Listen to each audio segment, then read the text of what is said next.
In this lesson, we're going to continue looking at using sign charts to solve inequalities. And for this particular lesson, I want to look at two examples, one of which kind of questions that notion of the sign changing around every critical number, and the other one of which uses a quotient. So for our first example, let's look at the inequality x times x minus 3, quantity squared, times x plus 4. And let's look at it being less than or equal to 0. So the nice thing is this comes pre-factored. So we can quickly identify the critical numbers by setting each piece to 0. So the critical numbers are 0, 3, and negative 4.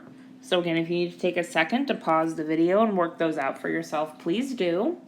But I want to point out before we go any further that this factor here is a non-negative factor. What makes it non-negative? The fact that it's a square. You'll remember we talked about that when you square a number, regardless of whether it started out as positive or negative or 0, its square will never be negative. So I don't want to make any conclusions from that. Right now I just want to observe it. So I highlighted the factor that's non-negative, and then I'm also going to highlight the critical number that came from it.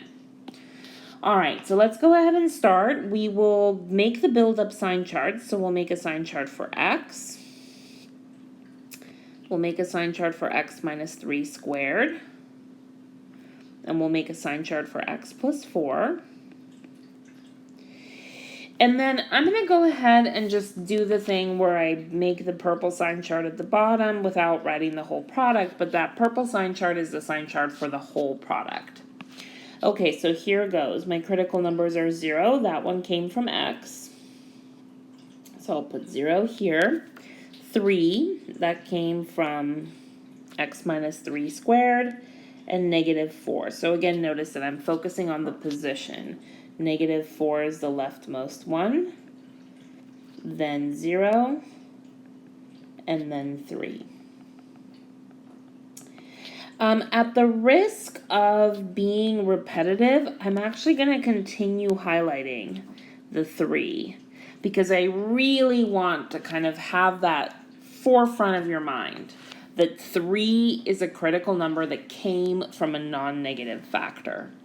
Okay, check it out. So x is positive when the value lives to the right of 0 and it's negative to the left. X minus 3 squared, well, that's never negative. So it's positive no matter what. Except at 3, where it's equal to 0. But everywhere around 3, the value of x minus 3 squared is positive. X plus 4 is kind of back to what we've grown comfortable with, which is that if the value of x lives to the right of negative 4, x plus 4 is positive. If the value of x lives to the left of negative 4, then the value of x plus 4 is negative. And now let's go ahead and combine, right? So the leftmost region, we have 2 negatives and a positive. You multiply those together, you get a positive. The next region over, you have a negative and 2 positives. When you multiply those together, you get a negative. The next region over, 3 positives. When you multiply those together, you get a positive. Wait a minute. The last region over is 3 positives again. So when you multiply those, you have another positive. So look at that. We had a critical number that came from a non-negative factor, and in the final product sign chart, there is no change in sign. And I'll do it this way. I hope that's not confusing. There's no sign change around the critical number that came from the perfect square. So this is a big deal. And even though it's a big deal, I'm not going to draw any conclusions yet. I just want you to really take note. All right, so now let's think about the inequality we came here to solve and what its solution would be. So going back up to the top, we wanted to know when this is less than or equal to 0, which means negative or 0. So let's think about looking at our sign chart. Where is it negative? Okay, well, it's negative just here, right? It's negative when x is between -4 and 0. But now let's look at where it's equal to 0. So when you're talking about equal to 0, in a sense, you're sort of back to your critical numbers. You're looking at this product, x times x minus 3 squared times x plus 4, and you're asking when is it equal to 0? Well, it's equal to 0 at -4. So we're going to put a bracket around the -4 to include it.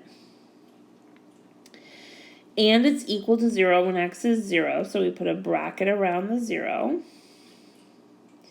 And then last but not least, it's also equal to 0 when x is 3. Just the number 3, nothing around 3. So one way to indicate that on the number line is to put a big filled in dot on it. And then when we write it in interval notation, so let's say the solution set of this inequality is all real numbers between -4 and 0, and also the lone number 3. So kind of the technically correct way of indicating this is using curly brackets. You don't have to use curly brackets. You could just write the number 3 by itself. But curly brackets is what you'd probably see like in a textbook or something. So I wanted to make sure to do this example with you for 2 reasons. The first is that I really wanted you to experience this non-negative factor piece again. And the second is we haven't done an example yet where the or 0 piece was really more than an afterthought. I wanted to do an example where we really had to think separately about the sign, the negative, and then the being equal to 0.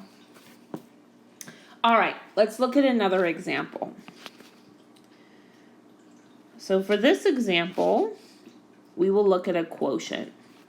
Let's look at x minus 7 over x plus 2, and we want that to be greater than or equal to 0.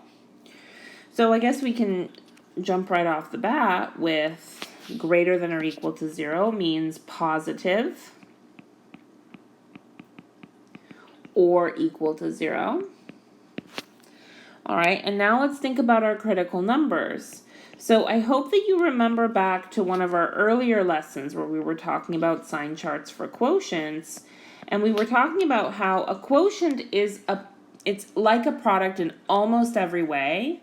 So just like with a product, you care about the sign of each individual factor, same with a quotient, you care about the sign of each individual component, whether it's in the numerator or the denominator. So critical numbers come from both the numerator and the denominator. X minus 7 is 0 when x is 7, so 7 is one of our critical numbers. And x plus 2 is 0 when x is -2.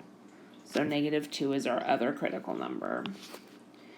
Now, let's go ahead and build the build-up sign charts. There they are. So we've been doing those in black. And then in purple, we will do the final sign chart. So that's the sign chart for x minus 7 over x plus 2.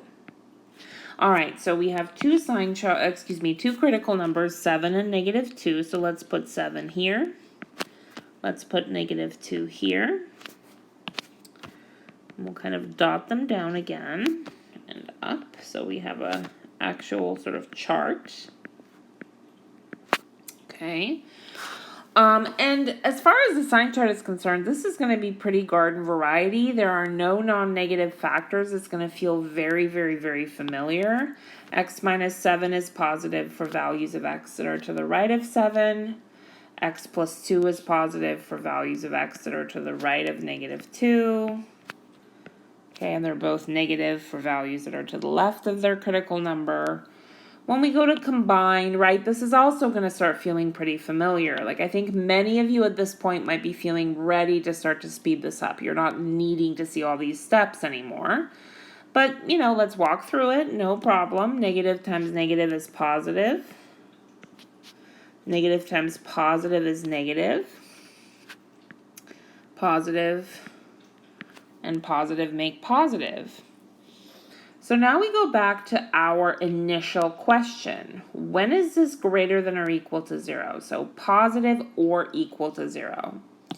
Well, here's where we're positive, right? There is that piece, right? This again happens on 2 regions. But now comes the question of being equal to 0. And this is where the complicated relationship that division has with 0 becomes really important. You know that if you divide 0 by something other than 0, that's totally fine. 0 divided by anything that's not 0 is 0. So the critical number that came from the top, namely 7, is totally included in our solution. Everything is great. But division by 0 is undefined. In fact, I'll kind of write that here as a recall. Division by 0 is undefined.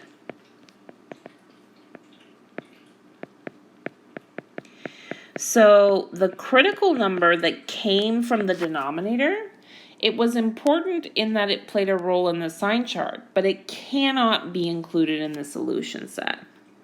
So the negative 2 has to be excluded even though the 7 was included. That'll totally happen, and it'll happen especially with quotients. You'll notice this, that some endpoints get included, other ones don't. Well, we're ready to construct the solution set. Once again, it consists of 2 pieces. Everything from negative infinity up to negative 2, not including the negative 2. Or everything from 7 onward.